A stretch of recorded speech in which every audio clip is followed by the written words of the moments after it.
Good morning. Welcome to Born Again Africa, Real Repatriation Consultation YouTube channel. I'm Yazid Muhammad and this is Janet Muhammad. And today we have special guests that are joining us from all the way from the United States, Brother Kindu and Brother Maroon from Virginia. Maybe we'll let them to introduce themselves. Brother Kindu. Right. Name is Kindu Shabazz, known as Kindu Shabazz, from Richmond, Virginia. I'm a Baba of a home food cooperative, and we on this journey with my brother. And Are y'all frozen? are we frozen? No. You're moving. Okay. Maybe it's just frozen here.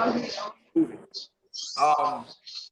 So yes, we are at Eastern Region, Born Again African Ghana Soul Food Restaurant. We've been having a good time. Maroon Jones and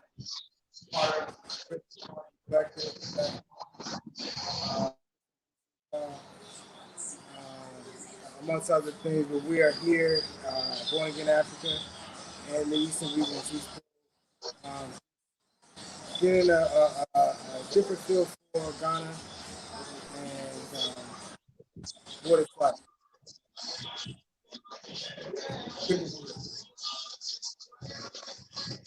Well, thank you very much, Brother Kindu and Brother Maroon. I ask you to speak up a little bit louder so we can hear you. Okay. Cyril, can you please turn the music off? Yes.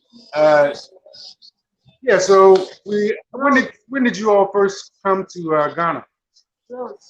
On this trip, this is Maroon's second trip to Ghana. This is my first trip. We landed here a little week now, October the 11th. We landed in the morning. And so far, we've been here in the Eastern Region, Cape Coast, in the greater Accra region. We've been spending most of our time in area called Yarra. And I think our next destination is Kumasi. Wow. So, Brother Maroon, this not being your first trip, how would you describe Kindu's experience so far?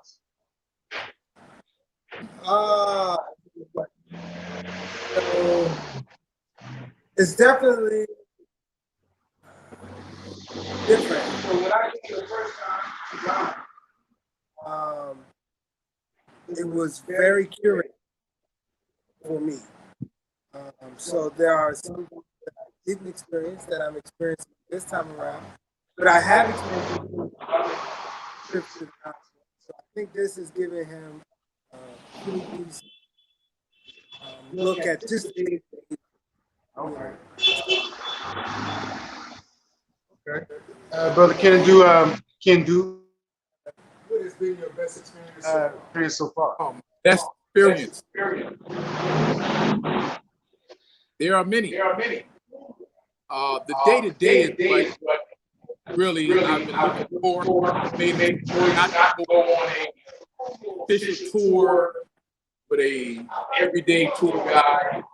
We kind of patchwork our tour. Contacted some brothers and sisters before we came and made some connections and some reconnections. And my best experience is developing interpersonal relationships, where the driver has become more than the driver, right? The guide has become more than a guide. You know, the host has become a family member, right? Where I feel like, you know, whether I'm here in Ghana or back in the States, these are going to be bonds that's going to last for a long time. Where I'm interested in my children meeting and playing and socializing with their children. So But yeah, we've been doing a lot. One of my, I don't know, fondest experiences thus far, I would say, I don't know if it's fun, but it was very spiritually felt. The tour to Jamestown, you know, there's underground passage that a lot of our ancestors were marched through that you don't hear a lot about. You hear about Arena, Cape Coast, the dungeons, the castles there. I really felt something as we were walking through Jamestown, leaving Jamestown from the British area to the Danish area. We walked through an area they call the Voodoo areas, and that was very felt. Like I could feel that's the spirits that jump on me. And just the overall like camaraderie that I've experienced, especially here in the Eastern region, seems very genuine. So we have about a week left. You know, about a week left. So I'm sure I'll be adding on those memories. I'm sure you will be. And you know, you really touched on something important there when you when coming to a foreign country, or I'm not sure of your mind about repatriation to Ghana, but when you're on such a trip, it's always good to have a good network. You know, I often advocate through my real repatriation consultations that those that want to come to Ghana in a way of maybe wanting to live, it's important that you develop a network. And what better way to develop that network than through somebody you already know, even as somebody that's been on the ground for experience like myself, I would say. Being that I've been here for 12 years, and some of the people that I've met that I've been able to introduce you to, I've already vetted them through my own experience with them, so that when you come around and have your own experience, I can also put you in a cocoon that when you come to my area, even I'm a well-known person around this area because of the good works that we've done in the community. So when people come around, they will even like to call you Yazid. You know, that's just the way people do here. So when you have a good network with good people, people tend to treat you better. And it also helps your experience along the way. Because, you know, sometimes, yes, there are taxi drivers and individuals in Ghana that are good people. They're also equally bad people. So maybe that don't have your best interest at heart. So for me, in terms of the way I assisted you and Brother Kindu on the way I assisted you, Brother Kindu and Maroon on your local tour here, was to make sure that you had a positive experience and that you also have people around you that are of good quality. You know, and that sometimes takes time to vet. You know, if you have ever moved from state to state, sometimes it takes time to make new, genuine friendships. So, you know, I'm very pleased to hear that you had that type of experience, you know, around us. And that's essentially what we want. And I'm very happy to know that my niece, Gift You, was able to take you around, that you are also taking her as a daughter or a little sister, you know. Those kind of things make us also feel good. Do you have some question you want to ask? He taking us to as a family. If you don't, I think the best thing is if you don't trust somebody, you won't be free moving around. So the best thing is trust. So trusting us, and if we don't trust the people we put on your way, that means I don't think they will be good, because you can't take any taxi driver. You know, there's the same way there's good people, the same way there's bad people are trying to make quick money. You know, as they hear your voice, oh, instead of 20 cities, it can be $20. It's everywhere. It can happen. So I thank God we also have a good experience. And, maybe that will encourage you to move to Africa. Yeah. So what are your plans? Actually, you chose Ghana just with a dot on a map, or do you have the mind or consciousness of also acting on not just visiting Ghana, but also thinking of a place to settle? Right. Yeah. So this trip for us definitely serves a dual purpose. Obviously, it's Kindu's first time, so we did want him to have certain experience, see certain things, but we were also coming to get a feel for the environment where places to settle, to live. So it is definitely in our plan in the coming years to move here, um, settle a family here, and make roots. So we just been going different places, meet different people, get a feel for the perks, the people in the areas, and that's why relationships are very important. Um, so because when we get here, we don't want to be as a Bobby can do on an island. We want to be on an island. We want to be with community and people.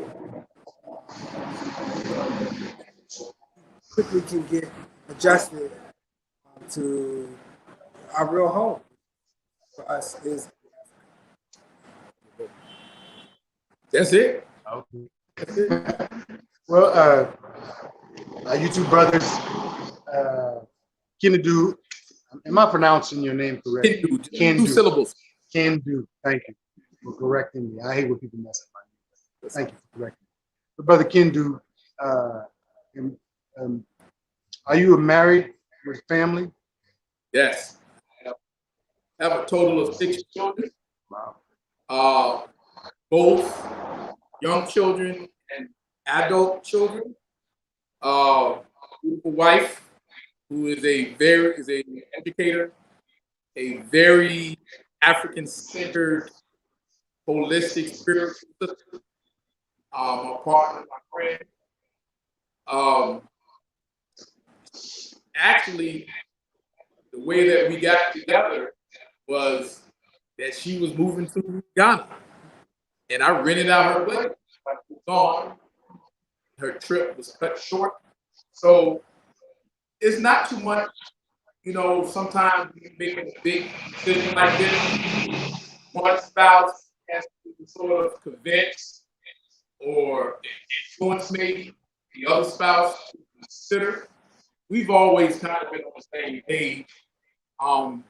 Her more than I at times that repatriation is necessary for African in the diaspora, especially the so-called conscious or politically aware, culturally aware, unapologetically African-minded people.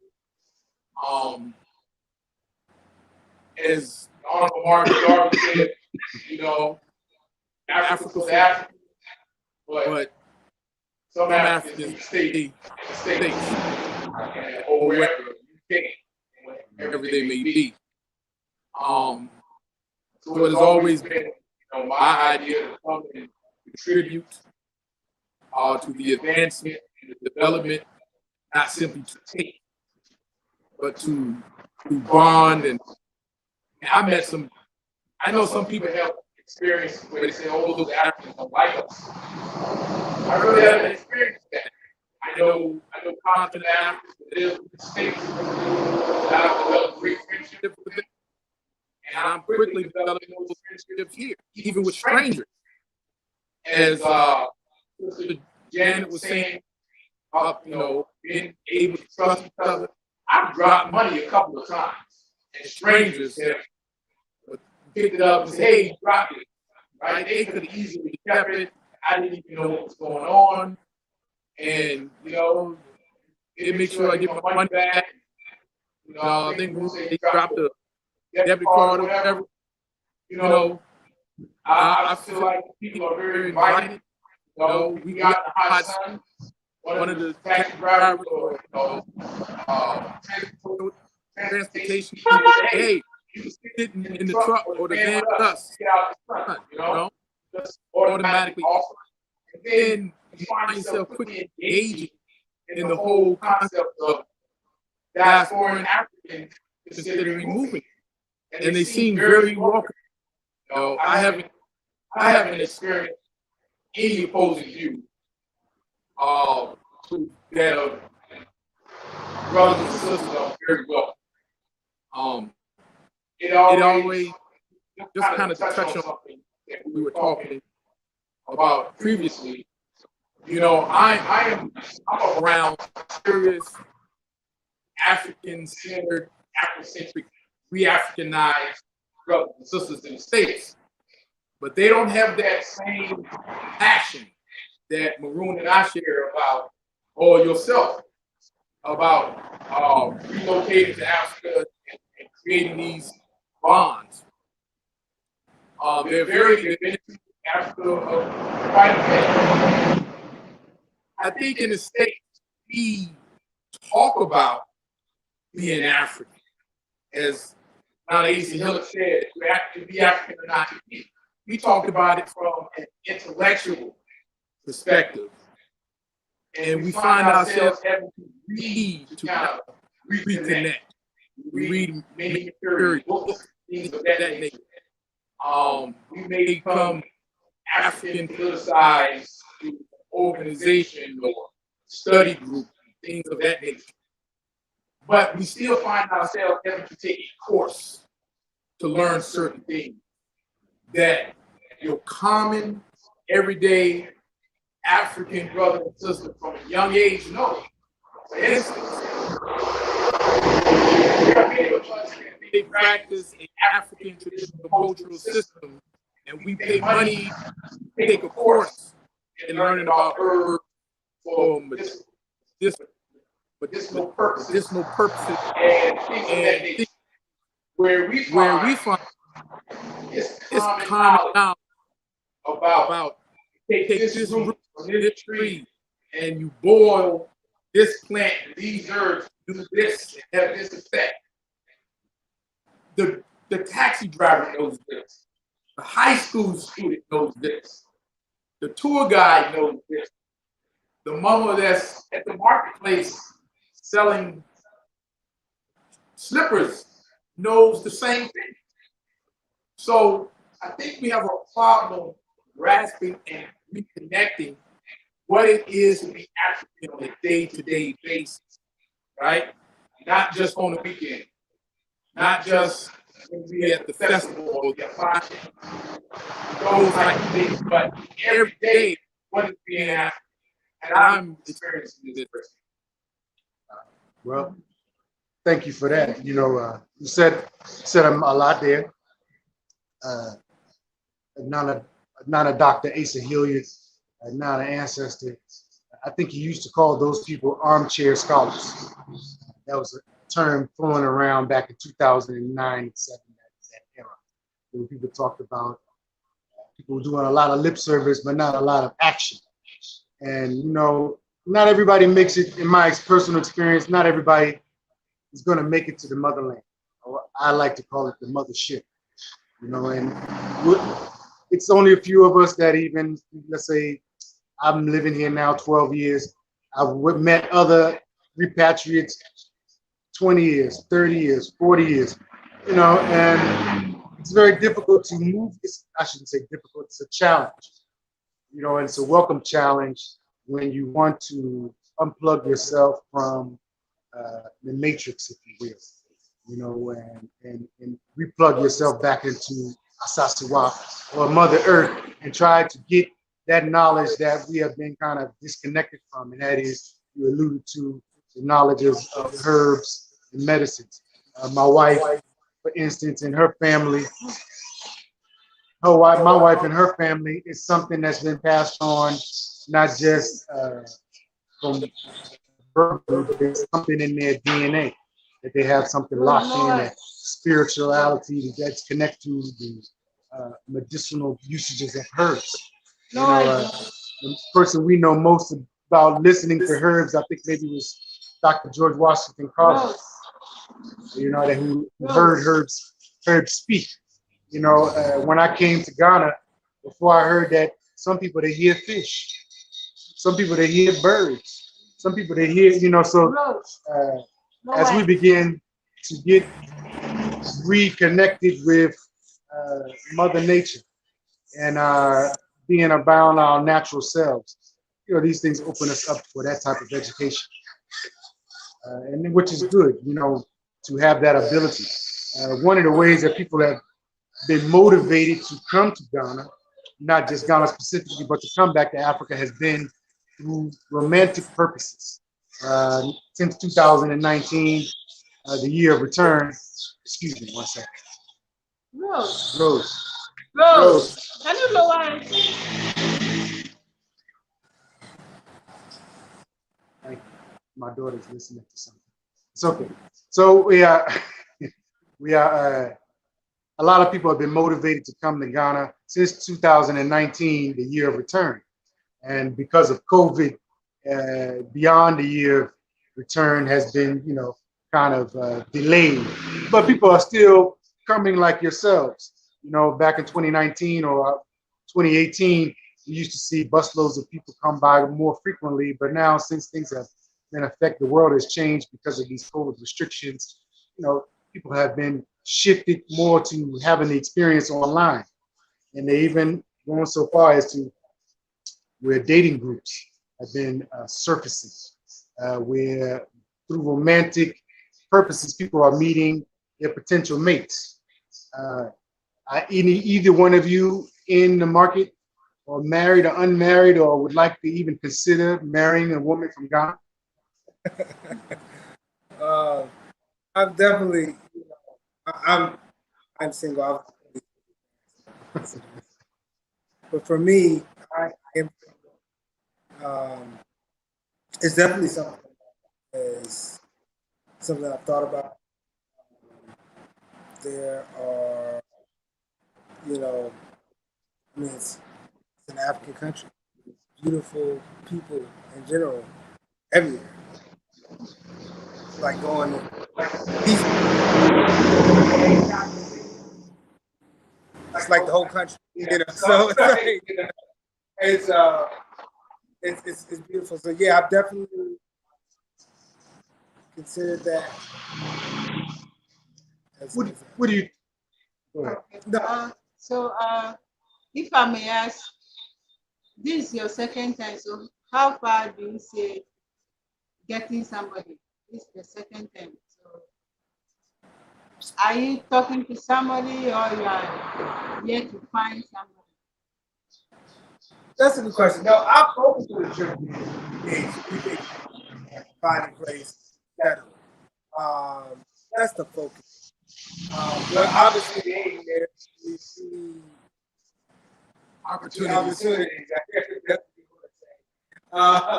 prospects. Prospects or whatnot, or talk to certain people. So I think that is definitely something that I'm open to. I don't know how much you can try to do in 2 or 3 weeks. You know, I would think that you would need to be here more consistently, at least a couple times a year, meet someone. Let get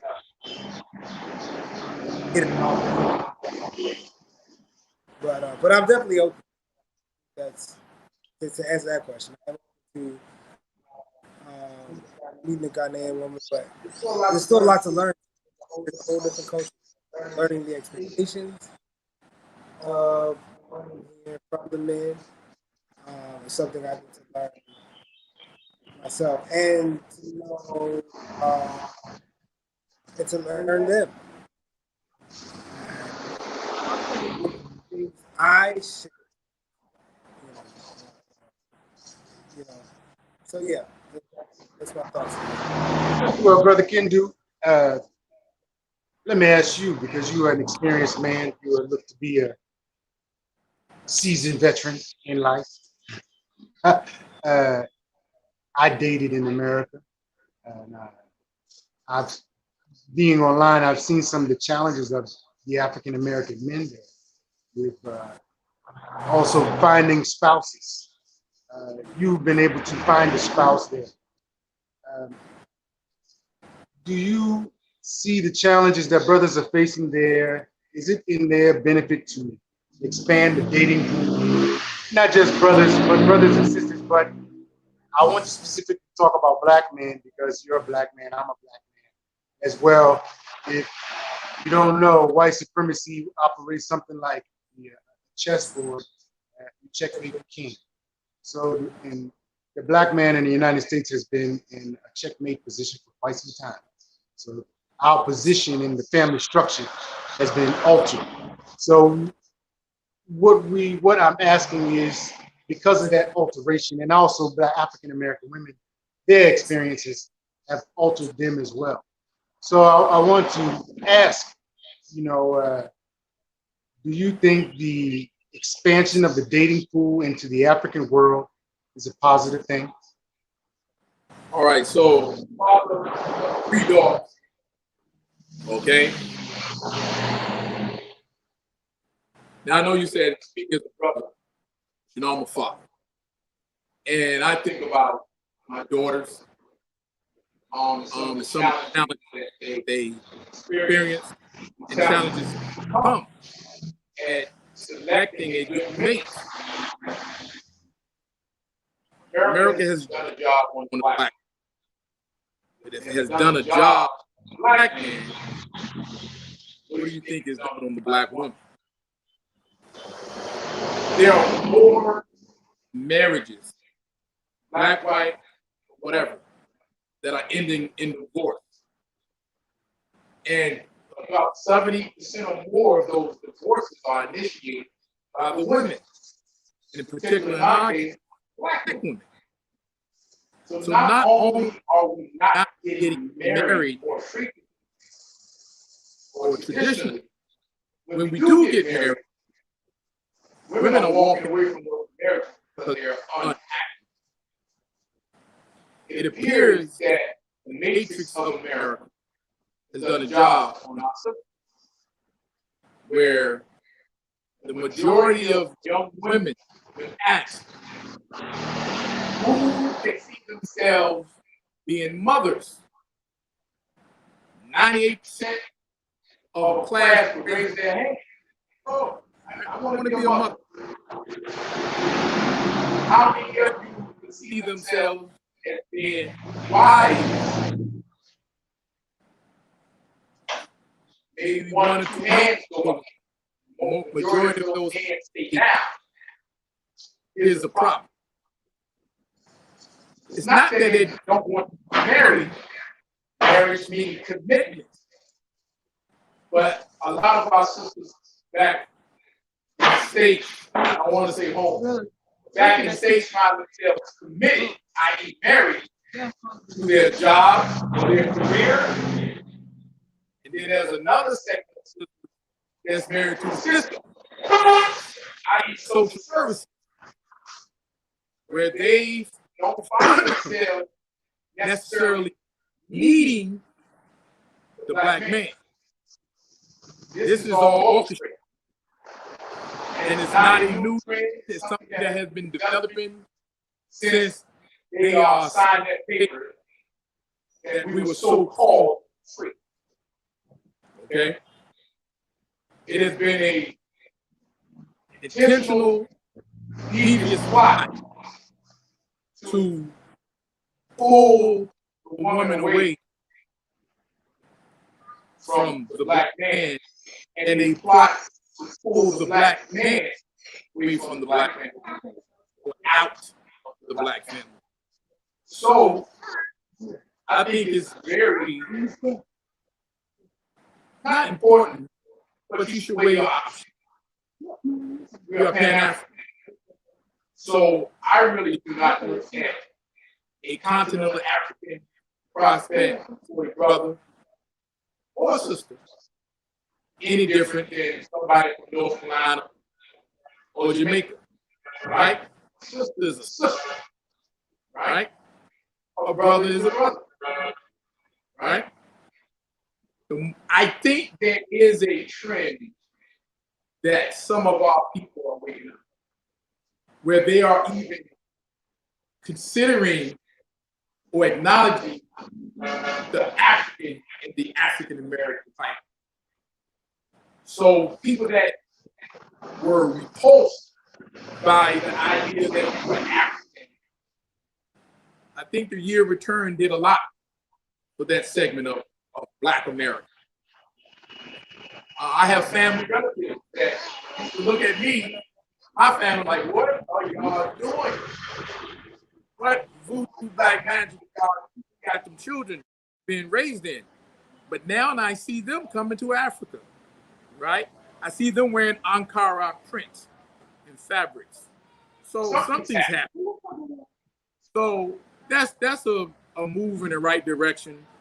And I think the more of us that even consider coming to Africa, visiting Africa, and making these relationships, I think that is a natural progression that's going to take place. So I see it as a good thing.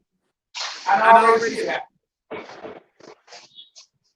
Well, thank you for that critique. I think you are absolutely right.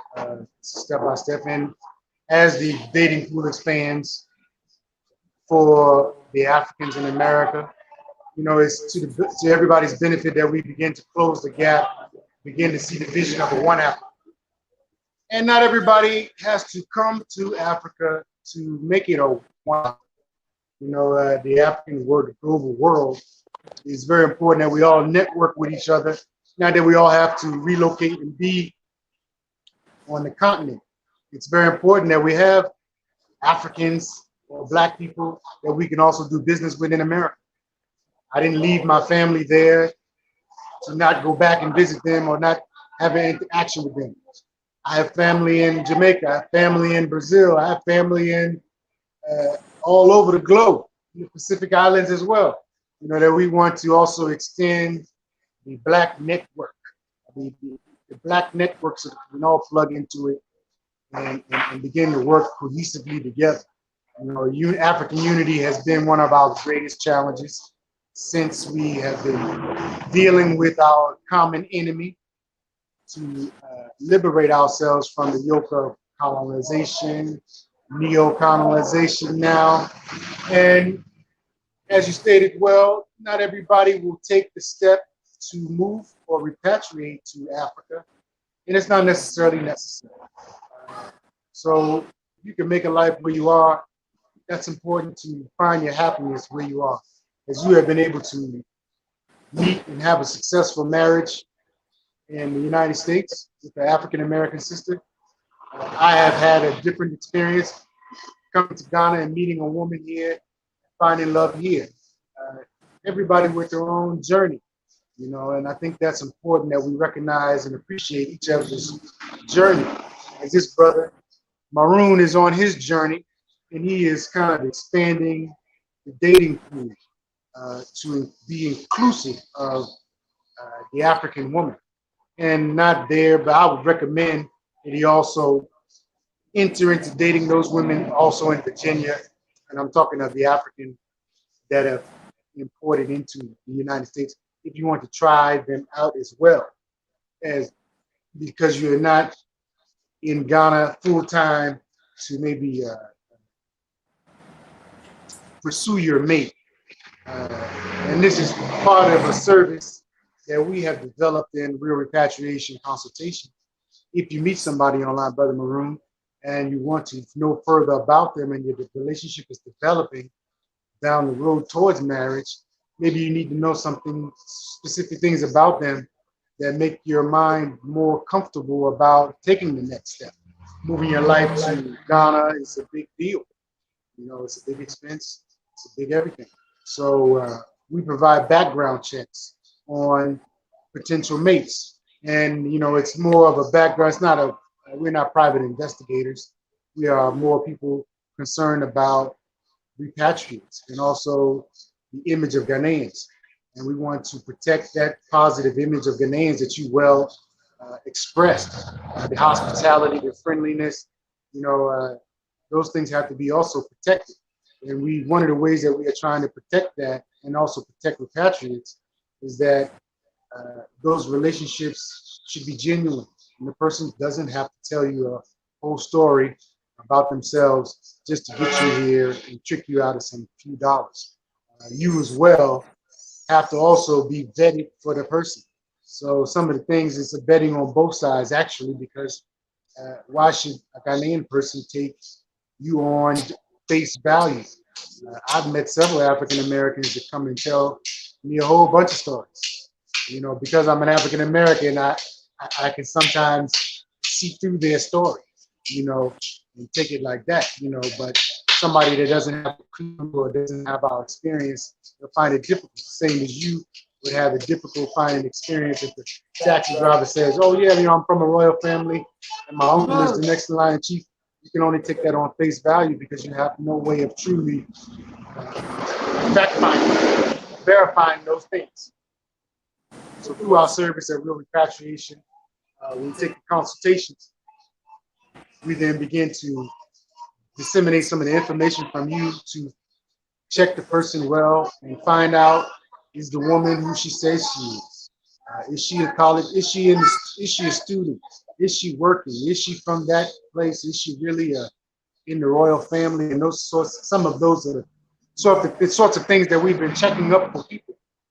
And you know, so far, most of the people, they are really trying to be genuine, and we think that's great.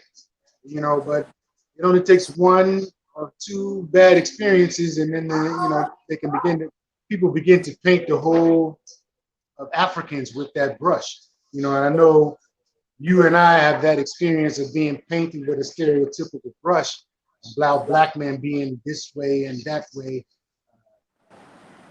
We don't need to rehash it, but we know exactly. I think you know exactly what I'm talking about. Yeah. So I wanted to ask you. Let me please come. Sure. If let's say if I don't know your age, I don't know how old you are. Being single, you know, the first thing a lady here may ask is, "Are you sure?" You know, because she is not there, and maybe you are telling the truth, but you know, here, if you are a certain age, and maybe you don't have a maybe past relationship, maybe I may not say because, but maybe you are not married, but maybe you give birth, you have a maybe baby mama or something, or you are not serious about something, and maybe the lady disappoints you or something.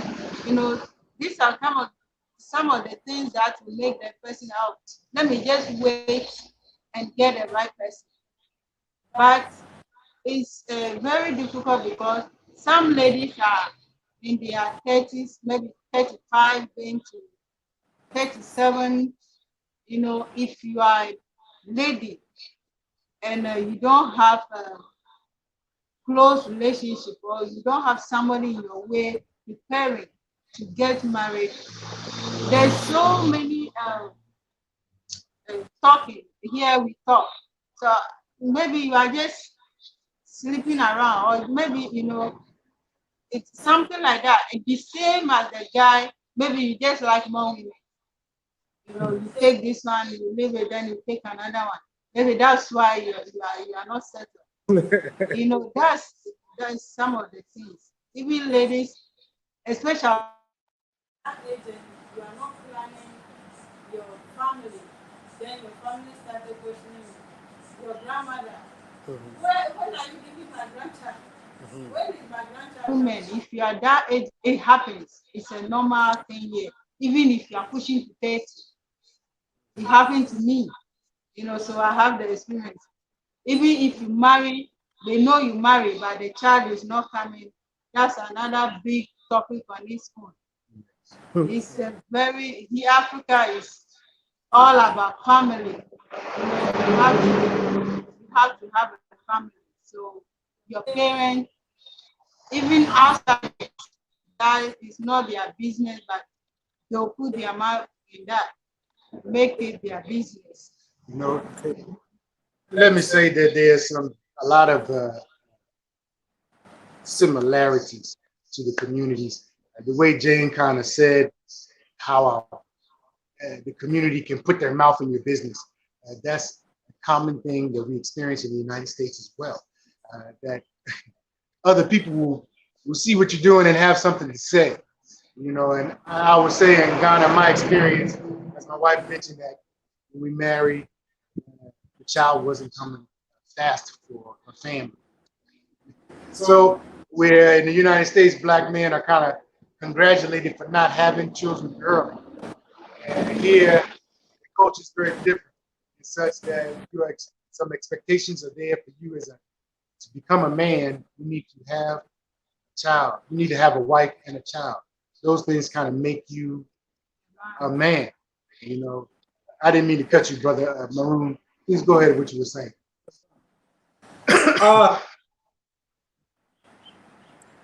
It's all very valid. And let me start. Find the best place to start.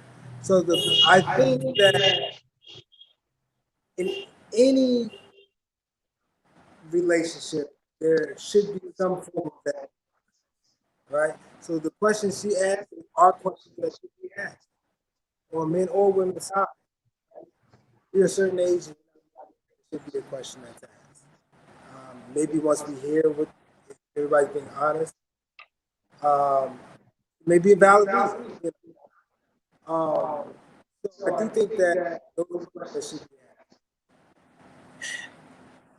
I think that what Kindu was saying in terms of in America, the family structure being a bit is being in disarray has a huge effect on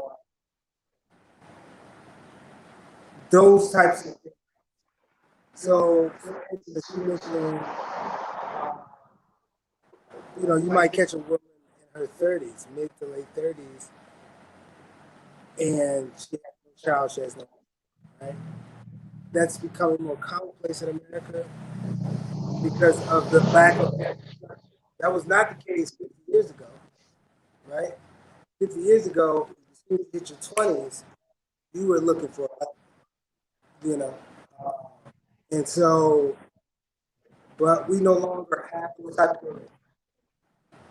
of social pressures. And even if we have, a lot of times we're told to just live your life and that you live in some type of vacuum. So even though I understand that you have to, you know, obviously you're going to do the lion's share of the raising of the children, people think of having children or they're being married and having children solely about them. And it's not. It's about family. And so we have gotten away from that. So even though you might have a social pressure, like my mom, I'm 34. So my mom seeing me and asking me the same question that after mom asked me, graduated from college, travel, you've done this, you've done that, you have a good job, you've done that.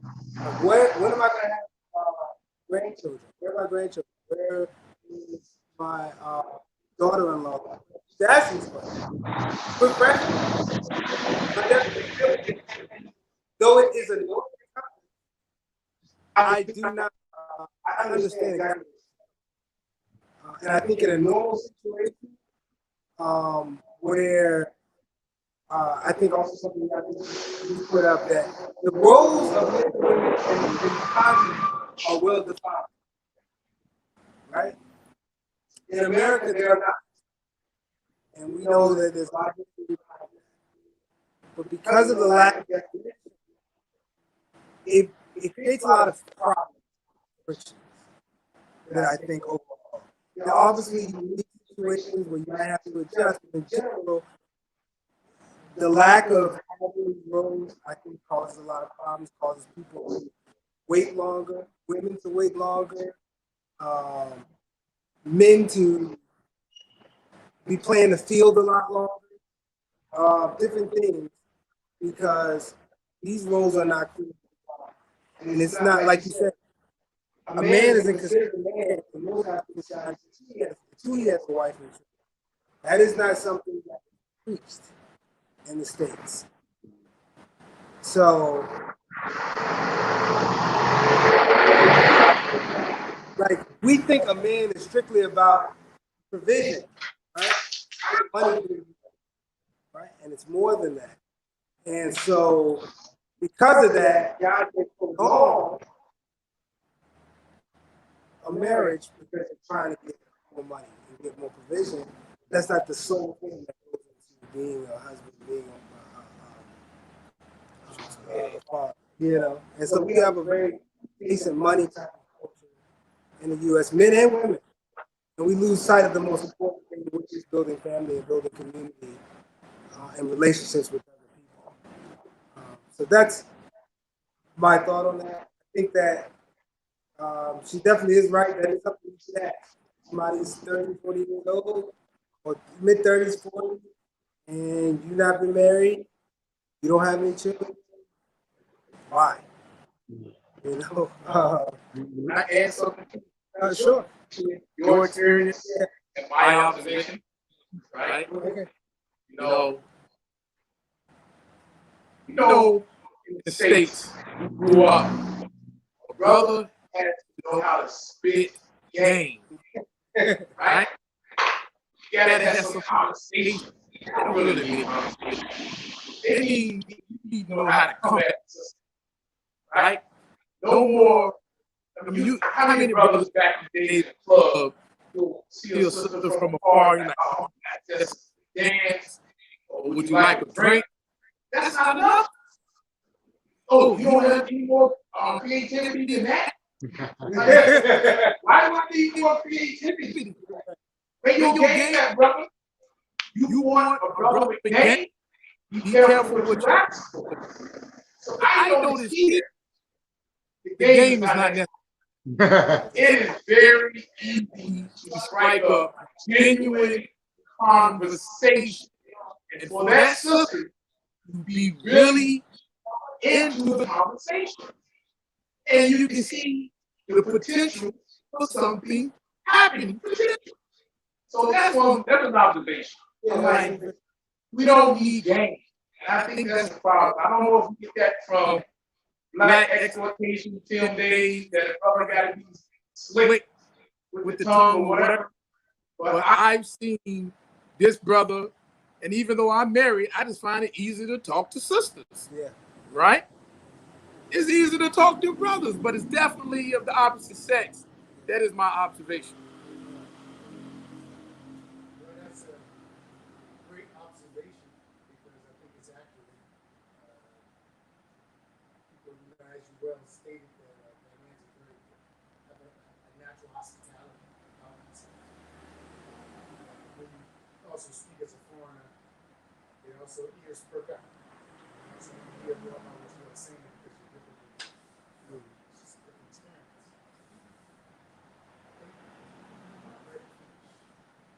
I love the feed. Oh, you think so? It says live. It's still clicking. They're frozen. Are they frozen? So loud now. Oh, it's live on our end. Yeah. Okay. Oh, that's what it says. Yeah. It's still rolling. That's a good point you got. If you want game, you get game. You want game, you get game. Yeah, game. That you're playing. You're not serious. You're not playing you are playing. Yeah. And I think we have to grow up and stop playing. Yeah. Family development and nation building is important, and it starts with that brother and that sister. Mm-hmm. You know, I mean, I remember Naeem Akbar, right? Those are the three stages. You know, we have to first be a good son. You know. Can you see yourselves? Yes, I see us. Can you see? Been here. You can see me. Yes, I see you, and you are moving. We're not frozen. So yes, we have to be a good son, good husband, good father. You know, those are the stages. So your manhood is not complete if you have done all three stages. Sure. And you know, at the root of it is responsibility. Yeah. Yes. You know, for Black men, I would say for men, period, in terms of the family structure, earning it out in income is the priority in our relationships. That is what provides the security. I think the hunter-gatherer days are far behind, far gone now. So, you know, the hunting and gathering is your ability to provide a home and a shelter and food and education for the children. That is now, you know, the goal. And after that, then you begin to extend it and try to build a community and then a nation. And that's where the track that we are on with repatriation and Pan-Africanism. And I think that's kind of always been the goal of Marcus Garvey. One of the things that he didn't talk directly about was that the natural relationships and families that would evolve out of our coming together. And that is essentially what is happening. And it's positive for the whole Black world, you know, that we have these type of interactions and these discussions. It's important that you hear from a woman, a Ghanaian woman's perspective. It's important that we hear from an African American man's perspective, an African woman's perspective, and a Ghanaian man's perspective. So we have a series of interviews that we'll be doing with these different type of points of view, so that we begin to bring down some of these barriers or myths that we have about each other. You know, the similarities are a lot. You know, some of the cultural challenges that we face, many of it's because of our own ignorance. So once we become educated, then you know better, you do better. You know, so I think relearning the value of the Black family structure is important. One of the most positive things that I learned or that I got out of moving to Ghana was healing. You know, the healing that I received from just the environment and the interaction that Kindu is talking about, without having to always have your defenses up. You know, those things help you to also unprogram yourself from that American or Western world experience, you know, so that you then know how to be a brother, be a father, be an uncle, you know, and I'm often here in my business, the whole community calls me uncle. You know, I'm just not the uncle, you know, to my niece and nephew. That has become sort of my title, you know, in the community. Uncle Yazi, Uncle Muhammad, you know, and not just Yazi all the time. You know, they are also showing a level of respect from children. When children show that level of respect, you should also return it and not misuse their trust and to try to abuse a child. You know, that's important going forward these days. Well, you know, brother, Jane, do you have any last questions or anything you want to add? All right, well, we want to wrap it up. I do appreciate you, brothers, coming all the way from VA down to Ghana. I think it's important to mention that our connection is really through my mother, Brenda Muhammad, who's now an ancestor. Brother Kindu had a relationship with my mother. She used to drive from Norfolk to Richmond to be part of the Kwanzaa Collective. Shout out to that community, that African conscious community in Richmond as well as Norfolk. 35th Street at Brothers George's store. I think it's formerly Brother George's store. But yes, it's a small separation that we all have these connections. You know, it's a small world. You know, that this brother came all this way and found us here. Even, you know, there we have some other connections, but we don't have time to go into it right now. We want to wrap it up and wish these brothers a safe journey on the rest of their tour. And we look forward to having them and hosting them back here in Ghana again. Thank you again, Brother Kindu and Brother Maroon. If you have some last words, please go ahead and share them. Hey, Madase, Akbe. I appreciate you, brother, Sister Jen. No, you all are a beat here. I see it clearly. By the people that come in to get food, get a drink. When we got off the truck, you know, we said, hey, born again African, everybody do, you know. You all on first name basis. And we can see the work that you're doing. And we wish you a continuance of that work. many blessings to the wife and the family. And thank you for the work you're doing for this community, in this community, right? And also just being a guide and for African American couples, Ghanaian couples, and for the potential of the connection. So continue doing the work, brothers and sisters. Love your family. And I'm thankful that we have finally met in the person. And I'm pretty sure this is just part one. Right? Thank you. Sure. Thank you too. All right. So tomorrow we have a program where we'll be interviewing Sister Ayadu about the perspective of relationships between African diaspora relationships with Sister Nancy Ayadu. Tune in at 4 p.m. We look forward to that dialogue. Please, peace. Have a nice day.